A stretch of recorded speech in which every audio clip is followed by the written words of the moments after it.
في منطقة حوران جنوب سوريا شمال الأردن سنة 1600 قبل الميلاد، يعني بعد 140 سنة من قصة نبي الله يوسف اللي كانت فين؟ كانت في مصر. مهم جدا نعرف ان سيدنا يوسف انتهى بيه المطاف هو ويعقوب واخواته فين؟ في مصر، وفي منطقة تانية، منطقة مشهورة بالزراعة ومشهورة بالرعي، ومنطقة تعتبر من اغنى المناطق. يظهر نبي جديد برسالة جديدة، رسالة جديدة من نوعها. لو ناخد بالنا ان كان سيدنا نوح وسيدنا هود وقوم صالح كانت عبادة الله وحده. ابتدت الدعوة او ابتدى الانبياء يقوموا سلوك انساني، زي لوط قوموا فعل بشري، وزي سيدنا يوسف جه يقوم فعل اسمه الغيرة والحقد، وفي نفس الوقت يعلمنا مبادئ في التجارة وفي إدارة الأموال. بعد 140 سنة من قصة سيدنا يوسف في منطقة تانية يظهر نبي رسالته لأول مرة تشهدها البشرية. هو مش جاي القوم عشان يقول لهم اعبدوا الله، ولا جاي القوم بيعملوا فعل والعياذ بالله محرم أو مجرم زي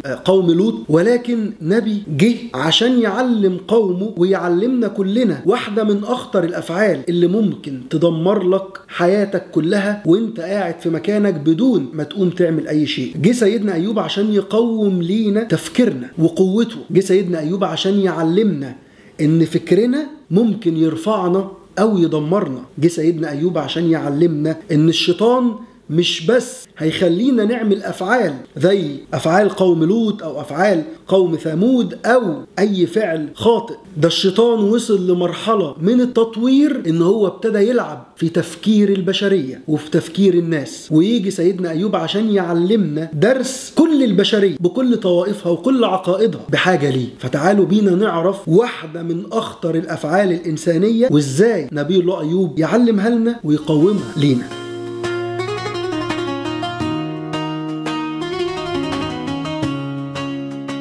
كان سيدنا أيوب راجل غني جدا، عنده من الزروع والثمار والأبقار والماشية عدد كبير جدا، وعنده زوجة جميلة وعايش في بيت جميل وعنده أولاد كتار، وعايش في وسط قرية يرجح إن هم أهلها هم أصلا بيعبدوا ربنا وهم عارفين ربنا، لأن سيدنا أيوب لم يوجه لهم أي رسالة بعبادة الله الواحد الأحد. ولكن يجي الشيطان لسيدنا أيوب ويقول له يا أيوب أنت صالح وبتعبد ربنا وعامل فيها تقي وعامل فيها ورع، ولكن ده بسبب إن أنت غني. أنت لو افتقرت ممكن ما تعبدش ربنا وممكن ما تكونش بالصلاح ولا بالورع ده. فيلعب الشيطان على سيدنا أيوب ويستفزه، ويبتدي يخلي سيدنا أيوب يحاول يثبت للشيطان ويثبت لأهل القرية اللي يرجح إن في ناس منهم كانت بتدعم قول الشيطان ده، ويبتدي سيدنا أيوب يتمنى الفقر. فيبدأ سيدنا أيوب يخش في دايرة من الابتلاءات التي لا حصر لها. كتير من الناس قالوا إن ربنا ابتلى أيوب عشان يختبره، ولكن الله لا يبتلي إلا بسبب ولا يبتلي إلا بفعل. وكان الفعل اللي استحق عليه أيوب إن هو ولاده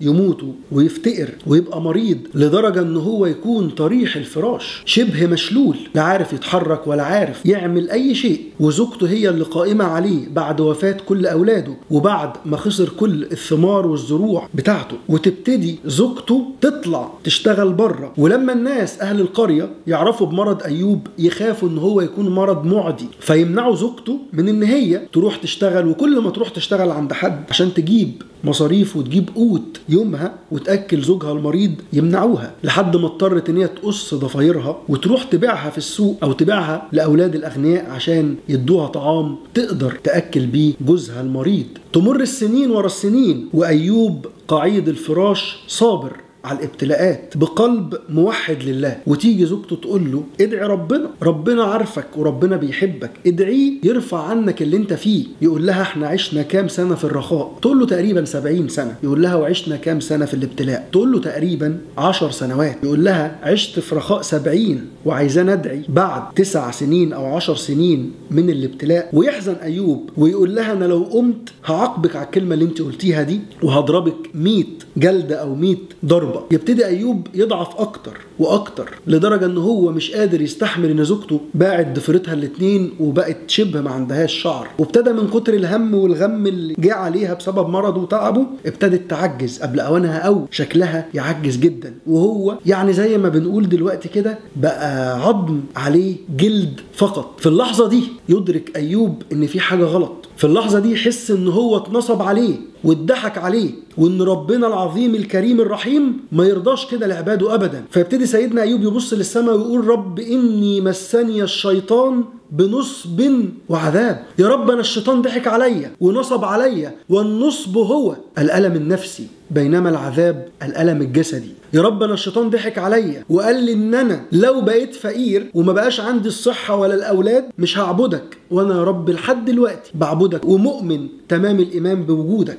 ويدعي تاني أيوب عليه السلام: وأيوب إذ نادى ربه إني مسني الضر وأنت أرحم الراحمين. هنا أدرك أيوب إن كل اللي كان بيفكر فيه وكل اللي كان بيقوله له الشيطان ده مش حقيقي. وبرضه يبعت لنا رسالة قوية جدا إن إحنا ناخد بالنا من تفكيرنا السلبي وناخد بالنا من تفكيرنا السيء. بمجرد ما يدعي أيوب ويقول رب إني مسني الضر وأنت أرحم الراحمين، ربنا يجيب له الإجابة فورا، يقول له اركض برجلك، لأن سيدنا أيوب قاعد الفراش مش قادر، يقول له بس اضرب برجلك، هذا مغتسل بارد وشراب. أول ما تضرب برجلك الأرض هيطلع لك مية، المية دي خدها اشرب منها واغتسل منها. بمجرد ما يشرب من المية ويغتسل يرجع أيوب بصحته وبكامل عافيته، ويشفى من المرض النفسي ويشفى من نصب الشيطان عليه ويشفى من عذاب الجسد. بس بمجرد ما أدرك إن كل اللي كان بيفكر فيه ما كانش أفضل شيء، وكمان عشان يثبت لكل أهل القرية ويثبت للدنيا كلها إن مهما كان الإنسان بيتعرض لابتلاءات، بمجرد ما يدعي بقلب صادق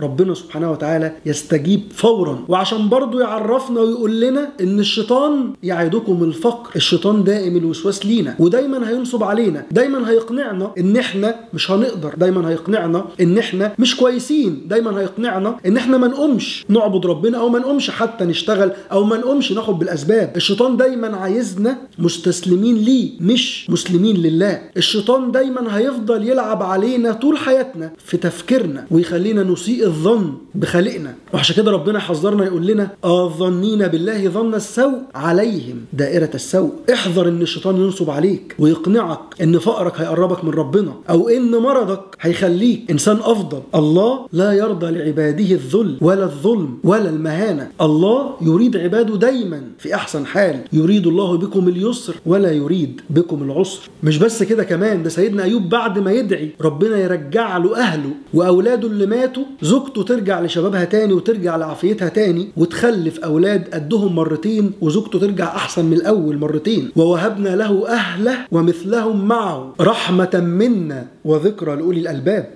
كل اللي حصل ده رحمة من عند ربنا بسيدنا أيوب. نعم العبد إنه أواب. أواب يعني دايما دائم الرجوع لربنا حتى في تعبه وحتى في صحته، حتى وهو غني حتى وهو فقير، عمره ما نسي إن في إله وفي خالق، عمره ما ضجر ولا زهق ولا حس إن هو لوحده. لحد هنا انتهت قصة سيدنا أيوب من الوجهة أو من الجهة اللي أنا قاصد أوصلها لحضرتك. بس رسائل سيدنا أيوب لينا وقصته عمرها ما هتنتهي. رسائله لينا في الحياة العملية وفي البيزنس تكاد تكون من أهم الرسائل إن أنت لو أدركتها في وظيفتك أو في مشروعك أو حتى في حياتك العملية وحياتك الشخصية، حياتك هتنقلب للأفضل، حياتك هتطير وهتفضل من نجاح لنجاح ومن صبر لصبر ومن نعم لنعم أكبر بكتير جدا من أي أيام فاتت قبل كده أو من أي نعم عدت عليك قبل كده. أول درس تتعلمه من سيدنا أيوب إن أرجوك احذر سوء الظن واحذر التفكير السلبي. بمجرد ما تجيلك فكرة سلبية تقولك إن أنت مش هتقدر، أو تقولك إن الفقر حلو، أو تقولك عادي ما أنت أهلك فقراء، أو تقولك عادي ما أنت بلدك فقيرة، أو تقولك عادي إن أنت تتعب وتمرض، احذر، دي كلها أفكار شيطانية ضحك بيها الشيطان على سيدنا أيوب ودلوقتي بيحاول يضحك بيها علينا كلنا. فالتفكير السلبي أو التفكير السيء أو سوء الظن بالله والعياذ بالله ياخدك للفقر وياخدك للكسل وياخدك للمرض. فمجرد ما تجيلك فكرة سلبية أرجوك اطردها من دماغك. لا ربنا عايزك فقير ولا ربنا عايزك مريض، ربنا عايزك في أحسن تقويم وعايزك في يسر وفي نعيم دايما. فاحذر من الأفكار السلبية اللي بتجيلك تقولك مشروعك مش هينجح أو هتفشل في وظيفتك أو أنت مش هتقدر على الحاجة اللي أنت داخل عليها. دي كلها أفكار شيطانية. تاني حاجة، لو أصابك المرض أو أصابك الفقر أرجوك لا تستسلم. أرجوك اوعى تبرر ده إن ربنا عايز لك ده. أرجوك اوعى تقول الفقراء هم اللي هيخشوا الجنة، لأن للأسف الشيطان هو اللي وعد بالفقر مش الرحمن. أول ما يجي لك ده قولها كده: رب إني مسني الشيطان بنصب وعذاب. وادعي دعاء سيدنا أيوب. أول ما مشروعك يبتدي يفشل أو يقع أو وظيفتك تبتدي تروح منك أو وضعك المالي يقع منك أو تخسر، لازم تكون نعم العبد وتكون أواب، ولازم ترجع لربنا، ولازم تشيل كل أصابع الاتهام من اللي حواليك وتشاور على نفسك، لأنك أكيد ممكن تكون ظنيت ظن سوء، لأن أي ظن سيء للأسف هتشوفه. الظنين بالله ظن السوء عليهم دائرة السوء. وخد بالك ربك حذرك أكتر من مرة وقال لك: وإن تبدوا ما في أنفسكم أو تخفوه يحاسبكم به الله. وقال لك: يعلم خائنة الأعين وما تخفي الصدور. وقال لك: إن الله عليم بذات الصدور. وقال لك: إن الله يعلم ما في أنفسكم فاحذروه. ربك بيؤكد لك بدل المرة 2 و3: خد بالك من تفكيرك السلبي، ممكن يؤذيك وممكن يمرضك وممكن يفقرك زي ما عمل في سيدنا أيوب عليه السلام. رقم 3، خليك واثق وخليك مستمر في دعائك وانت في وضع لا ترضى عنه او في وضع فقر او في وضع مرض. اوعى تيأس واوعى تستسلم، وخليك واثق ان دايما الحل هيجيلك من حيث لا تحتسب، زي ما جيل سيدنا أيوب من شيء عمره ما كان بيفكر فيه.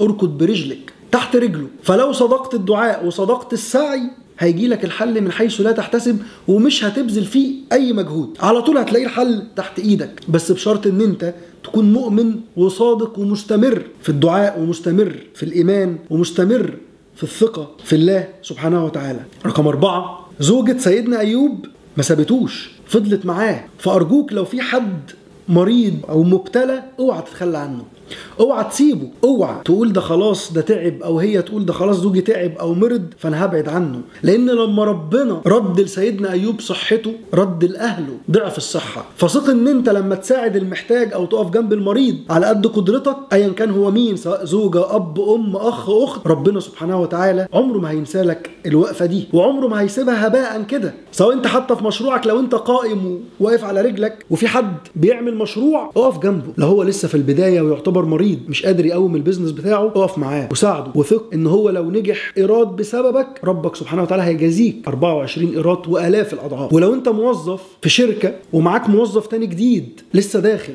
ما يفهمش حاجه ساعده واوعى تخاف، لان سبحانه وتعالى اللي بيكرم عباده هو بيكرمهم. فما بالك لما ربك سبحانه وتعالى يكرمك هيكون كرمه شكله عامل ازاي. فاوعى تبخل واوعى تعمل زي اللي بيخونوا الناس القريبين منهم. كل ما هتساعد عباد الله وتقف معاهم في تعبهم وفي محنتهم كل ما ربنا سبحانه وتعالى هيساعدك عشرات الاضعاف وعشرات المرات. اخر حاجه، قصه سيدنا ايوب بتعلمنا ان مفيش وضع هيستمر، مفيش وضع هيدوم. المرض هيخلص والفقر هيخلص والغنى ممكن يخلص لو انت ما خدتش باسباب الغنى ورحت لاسباب الفقر والعياذ بالله. فحتى لو تعرضت لمشهد خساره او فشل او خذلان ارجوك بلاش تشوفه كمشهد دائم في حياتك، كده كده هينتهي. لو استعنت بالله ودعيت دعاء سيدنا أيوب: رب إني مسني الضر وأنت أرحم الراحمين، ثق إن رحمة ربنا عمرها ما هتسيبك في وضعك اللي انت مش حابه، سواء فقر او خذلان او فشل. وخليك دايما فاهم ومتأكد وواثق ان ربنا عمره ما هيرضى لعباده فقر ولا ظلم، وحتى لو حصل لك فثق ان هو يبقى بشكل مؤقت وبعد كده هترجع النصر وبعد كده هترجع من الاعزاء، زي ما اعز سيدنا ايوب وزي ما اعز سيدنا يوسف اللي اترمى في البير وهو طفل صغير لا يفقه اي شيء، ورجع بقى هو عزيز مصر ورجع بقى هو محور الحياة ومحور الدعم لكل عيلته. وزي ما سيدنا ايوب بقى درس لينا كلنا ان احنا ما نسمعش وما نتبعش خطوات الشيطان. عشان كده ربنا سبحانه وتعالى يأكد لك دايما: واما ينزغنك من الشيطان نزغ فاستعذ بالله انه سميع عليم. ربك بيأكد لك ان الشيطان عمره ما هيسيبك، بس بمجرد ما الشيطان يمسك بنصب وعذاب او يلعب في دماغك ويلعب في افكارك استعذ بالله مباشرة، واوعى تستسلم لأي فكرة سلبية الشيطان يكون سبب فيها. لحد هنا انتهت قصة سيدنا أيوب، بس عمر رسائله ما هتنتهي. أنا قلت اللي أقدر عليه، وأكيد في رسائل عندك ممكن أكون أنا ما قلتهاش، فبطلب من حضرتك إن أنت تكتبها لي، لأن كده كده في ناس هتخش وهتقرأ التعليقات، فحضرتك تقدر تساعدني بمعلومات من عندك ونتشارك في نشر الوعي والمعرفة. ولو فعلا الكلام فرق معاك وحسيت ان انت استفدت منه ولو حاجة بسيطة، شوف مين اقرب حد ليك بتحبه وابعت له الكلام ده، لعل وعسى يكون نجاة ليه من نزغ الشيطان او من ان الشيطان يضحك عليه او ينصب عليه. ولو حبيت توري الكلام ده للمجتمع وتعمل له شير عندك، هكون شاكر ليك جدا. انت بتساعدنا في نشر نوع من انواع الوعي والمعرفة اللي ان شاء الله تساعد الناس ان هي تنجح اكتر في حياتها وفي مشاريعها. ولو لسه لحد دلوقتي ما عملتش اشتراك على القناة او ما عملتش متابعة، فيعني اعمل متابعة او اشترك عشان الفيديوهات الجاية تظهر لك بشكل اسرع بإذن الله. واستناني في حلقة جديدة بكرة ان شاء الله مع الانبياء والبزنس. سلام.